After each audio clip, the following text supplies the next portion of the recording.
Hi folks, it's Stuart from the Courtyard Cafe. Welcome back to the kitchen again. I'm continuing to work with the NVQ Catering and Hospitality students in Lisburn and Newtownards at the moment on Module 296, which is making healthier dishes. And the recipe that I will be making for our students is a cod fish cake. I'm going to add just some milk, and I'm also going to put a couple of bay leaves in there, along with some black pepper. I will allow the milk to come up to the boil and then add the fish and poach it off. The milk is just coming to the boil, so I'm going to add the cod fillet to the milk, put the lid on and allow that to poach for about 4 minutes. With the 250 grams of cod poaching over in the pan on the other side of the cooker, I'm adding 250 grams of Maris Piper potatoes to a saucepan of boiling water. Maris Piper, King Edward or Desiree are probably the best varieties of potato to make mash because they are floury. Just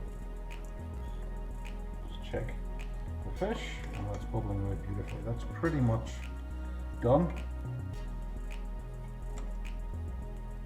And what I'll do now is take the fish off the heat and it will finish out cooking just in the warm milk. The potatoes are boiling away. I diced them fairly small to make sure that they cook down quite quickly and also that they'll cook down uniformly, because I don't want this to go into a mush. I want it to be a light, fluffy mashed potato. I have drained the potatoes and mashed them just with a fork.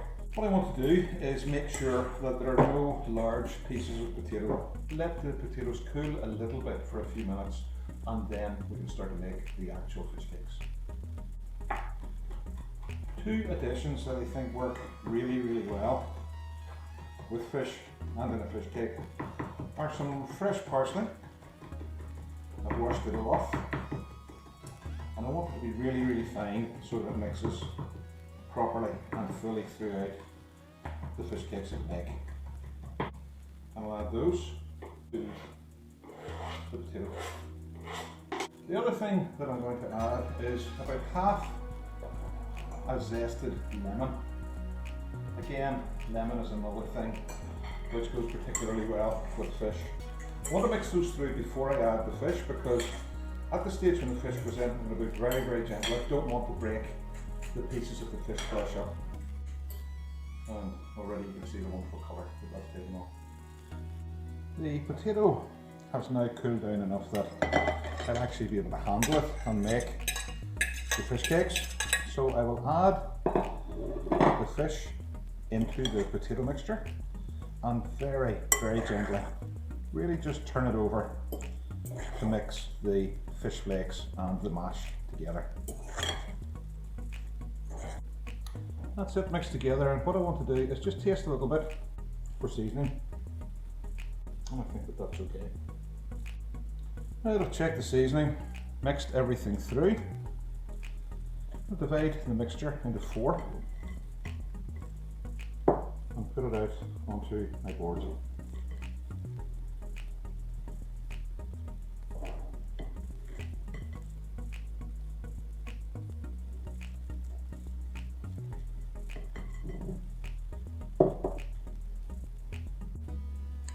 I really don't want to mess about too much with these.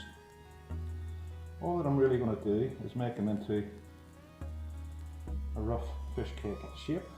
What I'm going to do before I work any more with these, before I try to coat them, is chill them for at least an hour in the fridge, because the whole mixture will set up quite well and they'll then cook better at that stage.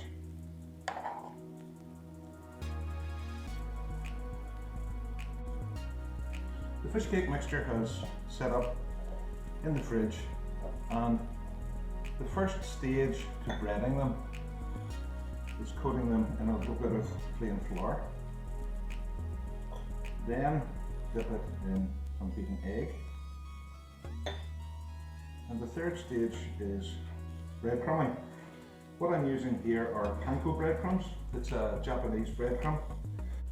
Panko breadcrumbs don't absorb as much oil as ordinary breadcrumbs.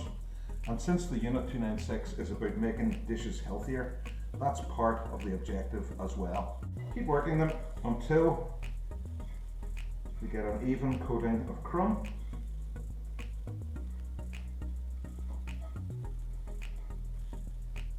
And that's them ready for the frying pan. Preheated the frying pan.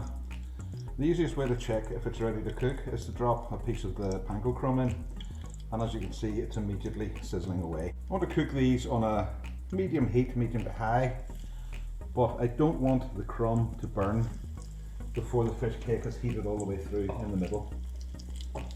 That'll probably take about 5 minutes on each side. These have been going for probably 5 minutes. I'll just check and see. Yes sir, nice golden colour underneath. Turn them over and let them cook out. On the other side,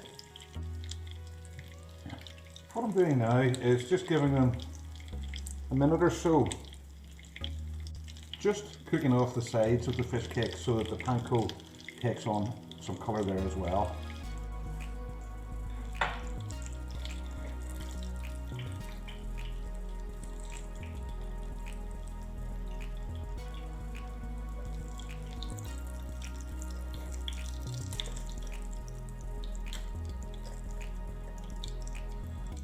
And I really don't think there's too much else to add to that than perhaps a spoonful of tartar sauce.